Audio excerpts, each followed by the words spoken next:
జగన్మోహన్ రెడ్డి గారు అధికారంలోకి వచ్చేటటువంటి ప్రసక్తి లేదు. ఎన్ని పాదయాత్రలు చేసినా కూడా అవకాశం లేదు. ఆయనకి ఒక రాజకీయ ప్రణాళికాబద్ధంగా ముందుకెళ్తేనే ఆయన తిరిగి అధికారంలోకి వచ్చేటటువంటి అవకాశం ఉంటుంది. నేను ఇంకా కూడా చెప్తా ఉన్నాను, ఈ కోటరీ ఇలాగే కొనసాగితే జగన్మోహన్ రెడ్డి గారు అధికారంలోకి వచ్చే ప్రసక్తి లేదు. ఈ యొక్క కూటమి అలాగే కొనసాగితే జగన్మోహన్ రెడ్డి అధికారంలోకి వచ్చేటటువంటి ప్రసక్తి లేదు. ఒక రాజకీయమైనటువంటి ఒక స్ట్రాటజీ ఉండాలి. ఆ స్ట్రాటజీ ఏందనంటే కూటమిని విడగొట్టగలిగినప్పుడే జగన్మోహన్ రెడ్డి గారు తిరిగి అధికారంలోకి వచ్చేటటువంటి అవకాశం ఉంటుంది. సంవత్సర రోజులుగా మీరు నమ్మినా నమ్మకున్నా, మీరు సెటైర్లు వేసినా నేను వ్యవసాయం చేసుకుంటానే ఉన్నాను. జగన్మోహన్ రెడ్డి గారు నాకు ఇచ్చినటువంటి రివార్డ్ ఏందనంటే పొగబెట్టి బయటకు పంపించడం, కోటరీ మాటలు నమ్మి. నేనేదో సపరేట్ పార్టీ పెట్టి జగన్మోహన్ రెడ్డి గారు ఆ లిక్కర్ స్కామ్లో ఉంటారని నేను అనుకోవట్లేదు. ఆయన హృదయంలో నేను స్థానం కోల్పోయాను కాబట్టే ఈ పార్టీలో ఇమడలేక, కోటరీ యొక్క హరాస్మెంట్ తట్టుకోలేక, ఆ అవమానాలు భరించలేక నేను పార్టీ వదిలి వెళ్ళిపోవడం జరిగింది. అయినప్పటికీ కూడా దీన్ని నేను అఫీషియల్గా ఆన్సర్ చేయదలుచుకోలేదు అన్నటువంటి విషయాన్ని నేను చెప్పడం జరిగింది. ఎందుకంటే దానికి చాలా కారణాలు ఉన్నాయి. ఆ కారణాలకి ఈ యొక్క ఇన్వెస్టిగేషన్కి సంబంధం లేదు కాబట్టి నేను ఆ ప్రశ్నని ఆన్సర్ చేయలేను అన్నటువంటి విషయాన్ని చెప్పడం జరిగింది. అదే రికార్డ్ చేయడం జరిగింది. ఇక నెక్స్ట్ క్వశ్చన్ ఏంటంటే, నేనేదో కోట్ల రూపాయలు, 100 కోట్ల రూపాయలు ఆర్జించానన్నటువంటి కోటరీ అభియోగాలు ఈరోజు కూడా నేను పార్టీ వదిలి వెళ్ళిపోయిన తర్వాత జగన్మోహన్ రెడ్డి గారి సోషల్ మీడియా వాళ్ళ కోటరీ ఈరోజు కూడా సాయిరెడ్డి 100 కోట్లు దోచేశాడు, విశాఖపట్నంలో ఆ ఆస్తులన్నీ దోచేశాడు అనేది ఒక దుష్ప్రచారం చేస్తున్నారు. ఆ ప్రశ్నకు జవాబుగా నేను ఒక్కటే చెప్పాను, నా యొక్క ఆస్తుల వివరాలన్నీ నేను మీకు ఇస్తున్నా, అదే రకంగా ఆస్తుల వివరాలన్నీ ఇచ్చా. దీనికి మించి ఎక్కడైనా మీరు సోర్స్ వెతుక్కోవచ్చు. ఎక్కడి నుంచి ఫండ్స్ వచ్చాయి? అరబిందో వాళ్ళు ఏదో ఒక ప్రాపర్టీ కొంటే అది నా ప్రాపర్టీ అవుతుందా? అరబిందో వాళ్ళు రోజు ఒక బిజినెస్ స్టార్ట్ చేస్తారు, ప్రతి సంవత్సరం బిజినెస్ స్టార్ట్ చేస్తారు. అవన్నీ నా బిజినెస్లు కాదు కదా. నా కూతుర్ని వాళ్ళ ఇంట్లో ఇచ్చినంత మాత్రాన ఆస్తులన్నీ నాకు కావు. ఆ అవసరం నాకు లేదు. మీరు ఏ విధంగానైనా మీకు ఇన్వెస్టిగేటింగ్ ఏజెన్సీ ఏ రకంగానైనా ఇన్వెస్టిగేట్ చేసుకోవచ్చు. ఆ ప్రాపర్టీస్ ఏదైతే ఆరోపిస్తున్నారో ఇది చంద్రబాబు ప్రభుత్వం చేసినటువంటి పని. ఒక చంద్రబాబు గారి ప్రభుత్వం చేసినటువంటి ఒక నీచమైన పని ఏదన్నా ఉంది అని అంటే ఇది. విశాఖపట్నంలో నేను ఆస్తులు కూడగట్టుకున్నాను అన్నటువంటిది ఒక రిపోర్టు పంపించారు సిట్ స్పెషల్ ఇన్వెస్టిగేషన్ టీం వాళ్ళు. విశాఖపట్నంలో ఉన్నటువంటి అవ్యాన్ రియాల్టర్స్లో ఉన్నటువంటి ఆస్తులన్నీ కూడా సాయిరెడ్డివే అని అన్నటువంటి. నేను ఒకటే చెప్పాను, ఇదే సాయిరెడ్డి అసెట్స్ కానీ అయితే మీరు ఆ అసెట్ కొన్నటువంటి సోర్స్ ఆఫ్ ఫండ్స్ని మీరు ఇన్వెస్టిగేట్ చేయండి. అది నావని కానీ ప్రూవ్ అయితే నేను పర్మనెంట్గా రాజకీయాల నుంచి విరమించుకుంటాను. నేను ఇప్పుడు రాజకీయాల నుంచి విరమించుకోదలుచుకోలే. మళ్ళీ కూడా చెప్తా ఉన్నాను, నేను మళ్ళీ ఈ నెల 25వ తారీఖు 1 సంవత్సరం ముగుస్తుంది. ఆ ముగిసిన తర్వాత మళ్ళీ నా రాజకీయ రంగ ప్రవేశం ఏ రకంగా ఉంటుందని నా మీడియా మిత్రులతో నేను పంచుకుంటాను. నేను కాబట్టి చంద్రబాబు నాయుడు గారు ప్రభుత్వం చేసినటువంటి ఈ యొక్క దుష్టమైనటువంటి పని నేను మర్చిపోలేను. ఎందుకంటే ఈ ప్రభుత్వం నన్ను అనేక రకాలుగా ఇబ్బంది పెడతా ఉంది. నా యొక్క ఆస్తి కానప్పటికీ కూడా, నా అల్లుడు ఆస్తి అయినప్పటికీ కూడా, నా వియంకుడు ఆస్తి అయినప్పటికీ కూడా భీమిలి విషయంలో కానీ మిగతా విశాఖపట్నంలో ఉన్నటువంటి ప్రాపర్టీస్ నాకు ఏమీ లేవు. విశాఖపట్నంలో ఒక అపార్ట్మెంట్ తప్ప నాకేమీ లేవు. నాకు తీసుకోవాల్సిన అవసరం కూడా నాకు లేదు. ఎందుకనంటే నాకున్నటువంటి ఒకే డాటర్ని నేను అరబిందోకి ఇచ్చాను. వాళ్ళకి లక్షల కోట్లు, వేల కోట్ల రూపాయలు ఉన్నాయి కాబట్టి అవసరం లేదు. నాకుండేటటువంటి కోరికంతా నేను రాజకీయాల్లోకి తిరిగి రంగప్రవేశం చేయాలి, తిరిగి ప్రజాసేవలో నేను పాల్గొనాలి. నాకు ఎవరైతే నా మీద దుష్ప్రచారం చేశారో వాళ్ళకి సరి అయినటువంటి బుద్ధి చెప్పాలి అన్నటువంటిదే నేను కోరుకుంటా ఉన్నా. నేను ఒక్కటే చెప్తా ఉన్నా, చంద్రబాబు నాయుడు గారి ప్రభుత్వం ఒక దుష్ట ప్రభుత్వం.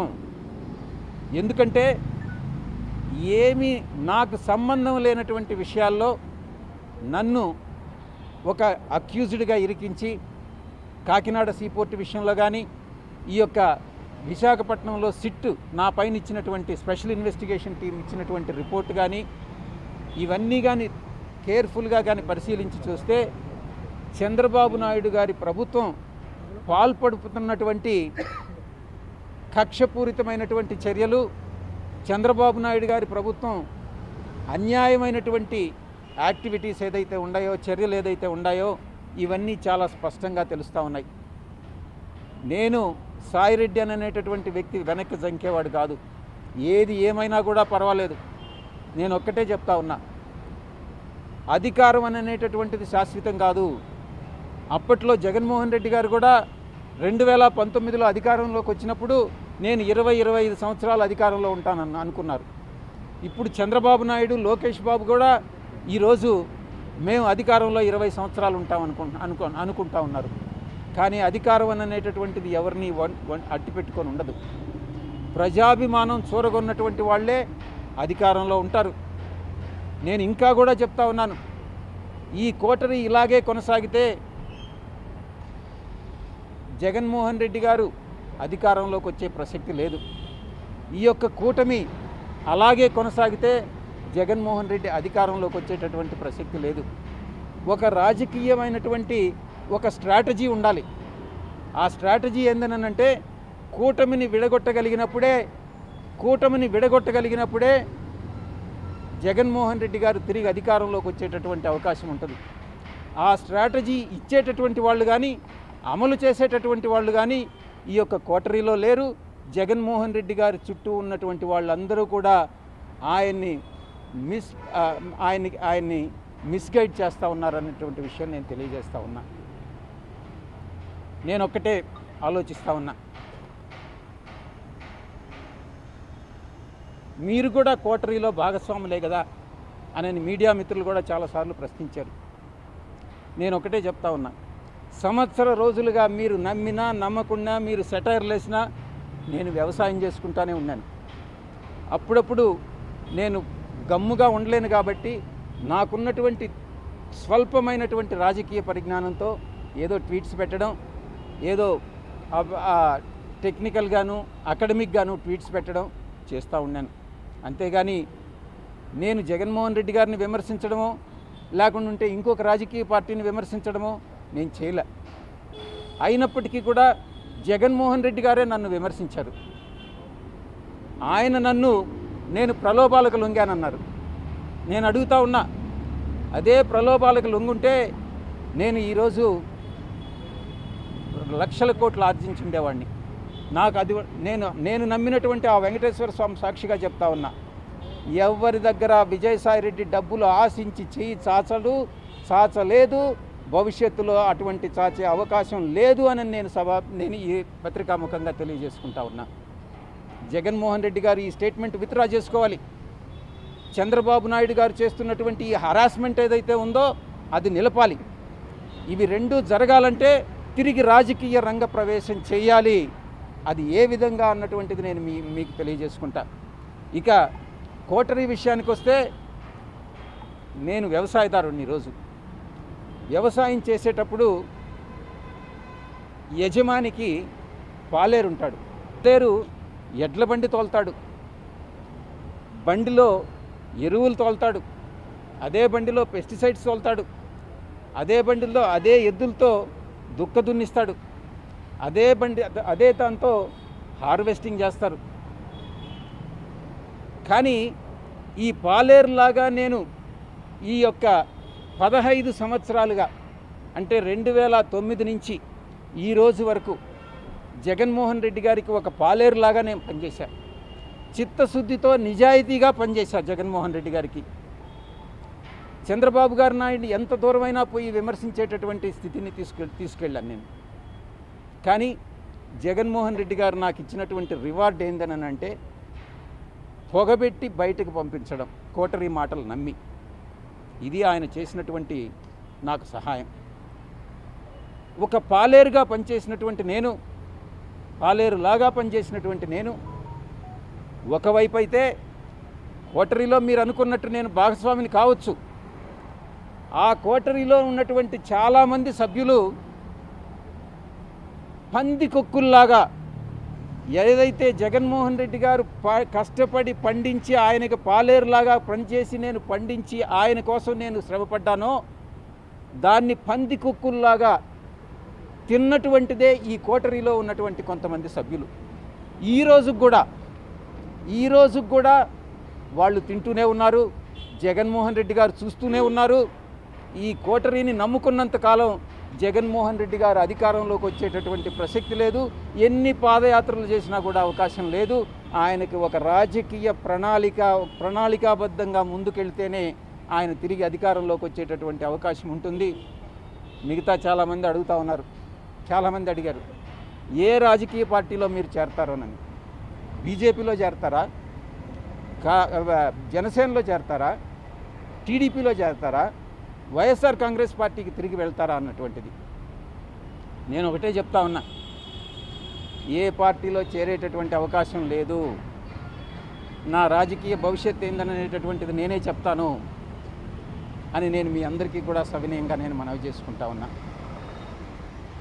ఇక మొన్న సాయి జర్నలిస్ట్ ఒకటి చెప్తా ఉన్నారు, జర్నలిస్ట్ సాయి,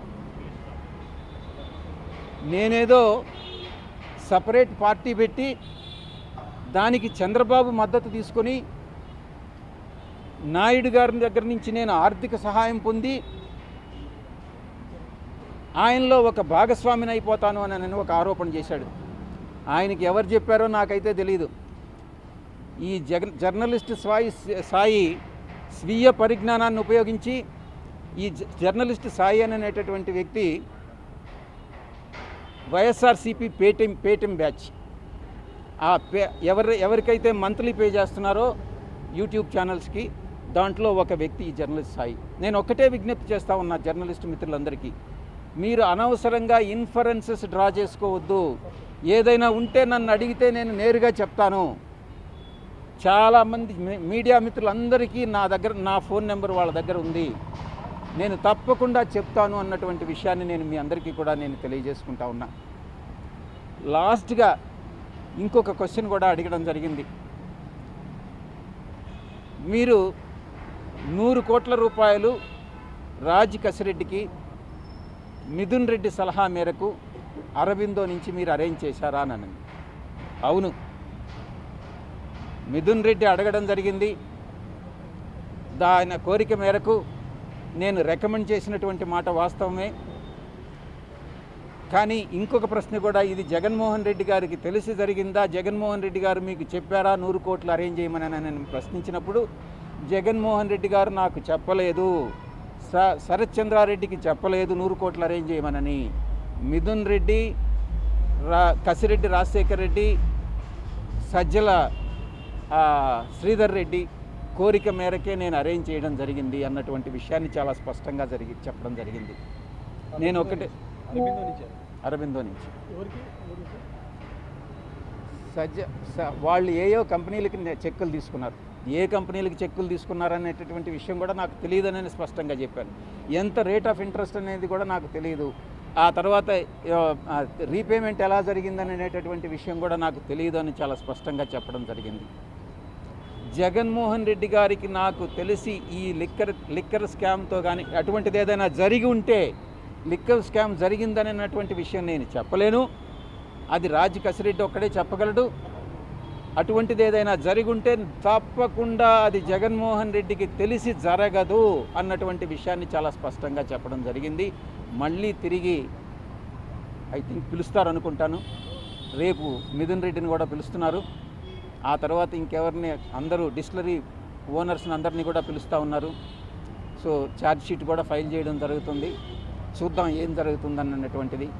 ఈ యొక్క కోటరీలో ఉన్నటువంటి పందికొక్కులు ఎవరైతే పార్టీ మీద పడి జగన్మోహన్ రెడ్డి గారి మీద పడి తింటూ ఉన్నారో, ఆయన్ని మిస్గైడ్ చేస్తూ ఉన్నారో, సోషల్ మీడియాలో ఏం జరుగుతుంది, ఏం పోస్టులు పెడుతున్నారు అన్నటువంటిది ఆయనకు తెలియదు.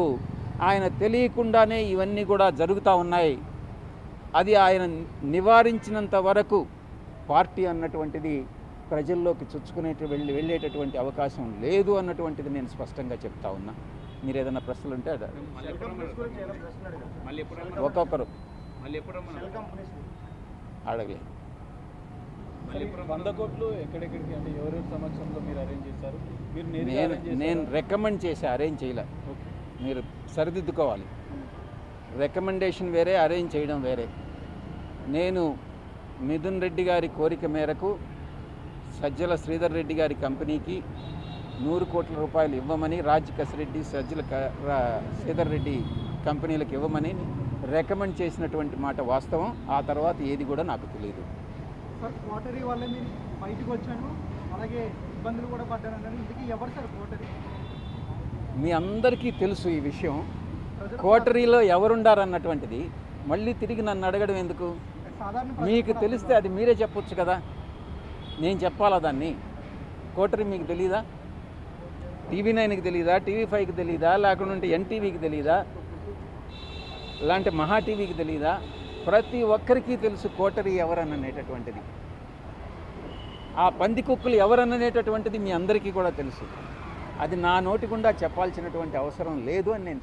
లిక్కర్ స్కామ్కి సంబంధించి మీతో వీళ్ళంతా కూడా మిగతా వాళ్ళు సమావేశాలు తరచూ జరిపారంట, అది కూడా అడిగారు.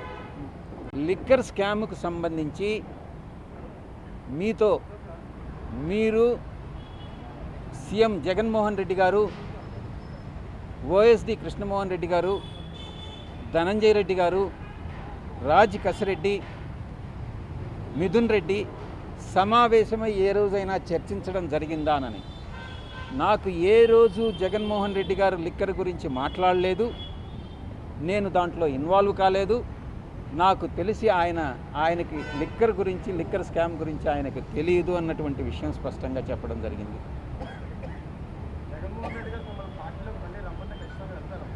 మీకేమన్నా చెప్పి పంపించారా? అటువంటి ప్రపోజల్ ఏదన్నా ఉంటే వచ్చిన తర్వాత ఆలోచించాలి, కానీ దాని గురించి ఇప్పుడు ఆలోచించడం దేనికి?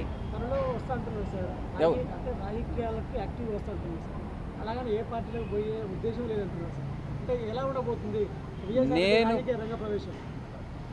మీడియా మిత్రులు, సోషల్ మీడియాలో అందరూ కూడా ప్రచారం చేస్తున్నారు, నేను బీజేపీలో చేరిపోతానని. మీరే చెప్తున్నారు చంద్రబాబు నాయుడు గారు అడ్డుకుంటున్నారు, జగన్మోహన్ రెడ్డి గారు బీజేపీలో పానీయకుండా అడ్డుకుంటున్నారు అని అనేటటువంటిది. దీంట్లో ఏది యథార్థం, ఏది యథార్థం కాదు? నేను బీజేపీలో చేరాలనుకుంటున్నానా, చంద్రబాబు గారు అడ్డుకున్నారా, లేకుంటే జగన్మోహన్ రెడ్డి గారు అడ్డుకున్నారా అన్నటువంటి విషయం నాకైతే తెలియదు. నాకైతే బీజేపీ నాయకత్వం ఏ రోజు నేను చేరతానని నేను అడగలేదు, వాళ్ళు చేరొద్దు అని నాకు చెప్పలేదు. నేను 1 సంవత్సర కాలం దూరంగా ఉండదలుచుకున్నాను. 25 సంవత్సర కాలం పూర్తి అవుతుంది. ఆ తర్వాత నా భవిష్యత్ ప్రణాళిక అనేది నేను నిర్ణయించుకుంటాను.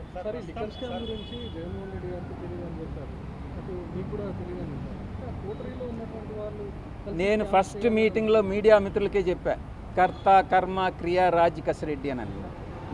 రాజ్ కసిరెడ్డిని అడిగితే సమాచారం దొరుకుతుందే కానీ జగన్మోహన్ రెడ్డి గారిని అడిగినా కూడా తెలియదు, నన్ను అడిగినా కూడా తెలియదు, మిథున్ రెడ్డిని అడిగినా కూడా తెలియదు.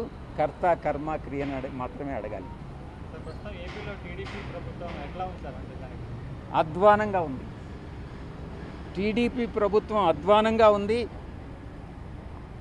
పక్షపాత ధోరణి, కుల వివక్షత, అసమర్థత, వీటితన్నిటితో కలిపి ప్రజలలో ఉన్నటువంటి అసంతృప్తి, ఇవన్నీ తెలుగుదేశం పార్టీ, చంద్రబాబు నాయుడు గారు ఒక సీనియర్ లీడర్, ఆయన అర్థం చేసుకుని ఆయన రెక్టిఫై చేసుకుంటే బహుశా అధికారంలో కొనసాగుతారేమో కానీ లేకుంటే ఆయన అధికారంలోకి తిరిగి వచ్చేటటువంటి అవకాశమే లేదు.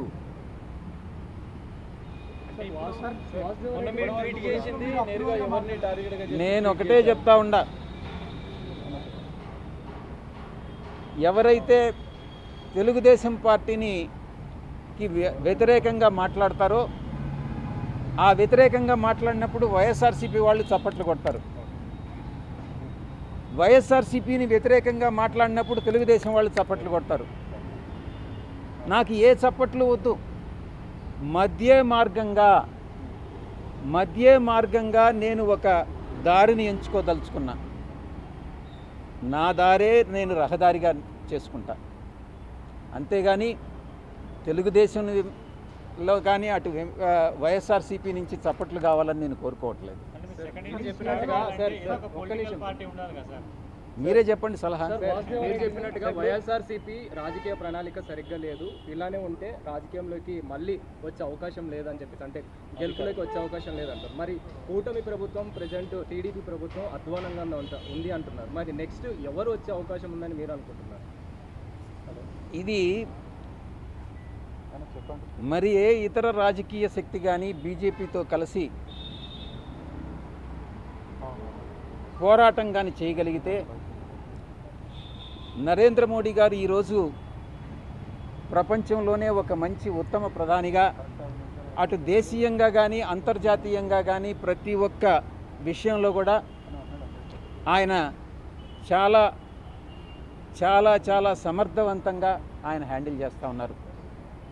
ఆంధ్ర రాష్ట్రంలో కూడా అటువంటి ఒక రాజకీయ శక్తి ఉద్భవించగలిగినట్టయితే తప్పకుండా బీజేపీ దాని మిత్రపక్షాలు తప్పకుండా తెలుగుదేశం కాదు. ఎందుకనంటే ఈ వచ్చేటటువంటి బ్యాడ్ అంతా కూడా తెలుగుదేశంకే వస్తుంది.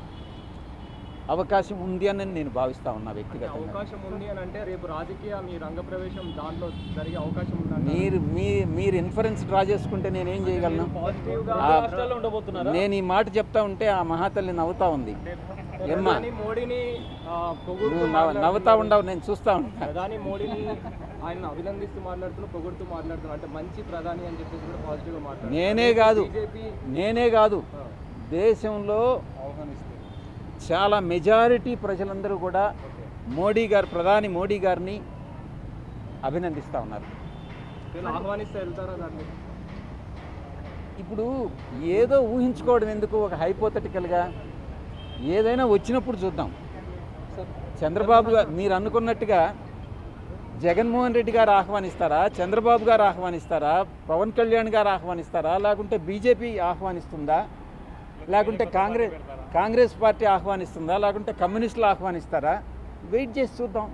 తొందర ఎందుకు?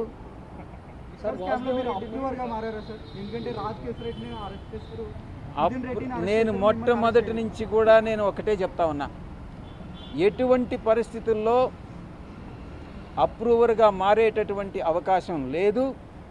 అది నా దేహంలో ప్రాణం ఉండగా జరగదు. నేను అప్రూవర్గా మారను. ఎవ్వరూ నన్ను ఏ శక్తి కూడా అప్రూవర్గా మార్చలేరు అన్నటువంటి విషయాన్ని నొక్కి వక్కాణిస్తాను.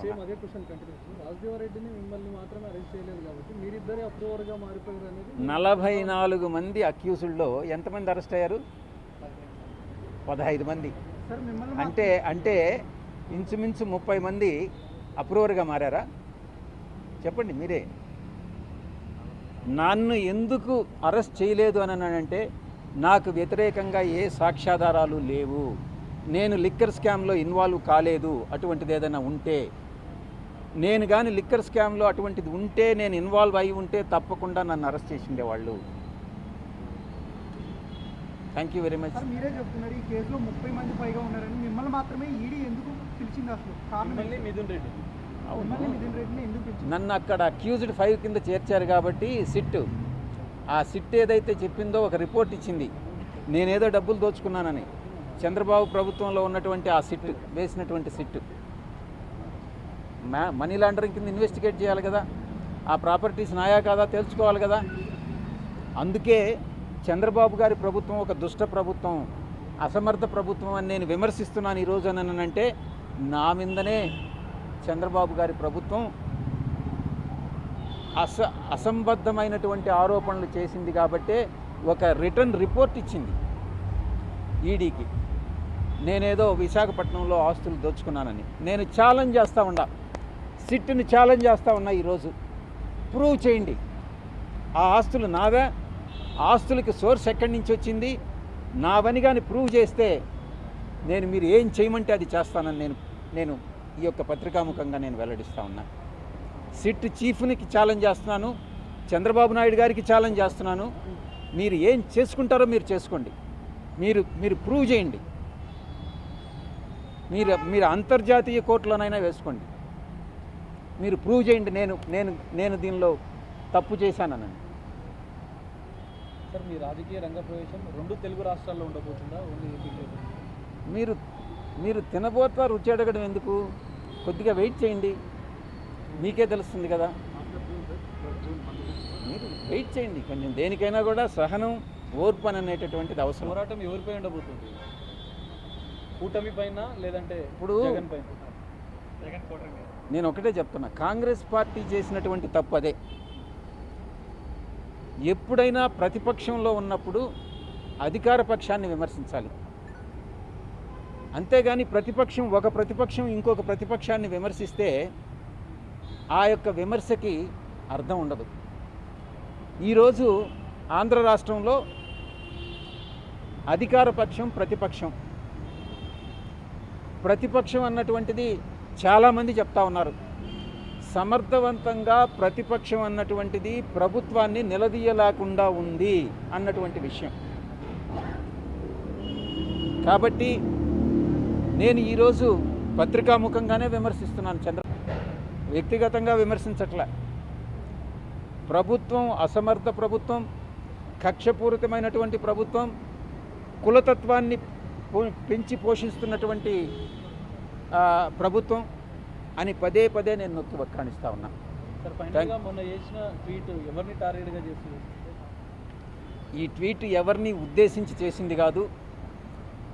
ప్రతి రాజకీయ పార్టీకి, ప్రతి రాజకీయ నాయకుడికి ఈ యొక్క ట్వీట్ అప్లై అవుతుంది. అది తెలుగుదేశం కావచ్చు, ఎందుకనంటే బీజేపీలో వంశపారంపర్య తత్వం లేదు, ఆనవాయితీ లేదు. కాంగ్రెస్లో ఉంది, తెలుగుదేశంలో ఉంది, వైఎస్ఆర్సీపీలో ఉంది, కమ్యూనిస్టుల్లో లేదు. ఏ రాజకీయ పార్టీల్లో అయితే ఈ యొక్క వంశపారంపర్య సాంప్రదాయం అన్నటువంటిది ఉందో అక్కడ పార్టీ అధ్యక్షుడికి చెంచాగిరి చేసేటటువంటి కోటరీలు ఎక్కువ ఉంటాయి. వాళ్ళకి ఇది అప్లై అవుతుంది, వాళ్ళందరికీ అప్లై అవుతుంది. ఎవరినో ఉద్దేశించి ఈ ట్వీట్ పెట్టింది కాదు అని నేను మనవి చేసుకుంటా ఉన్నాను. Thank you very much.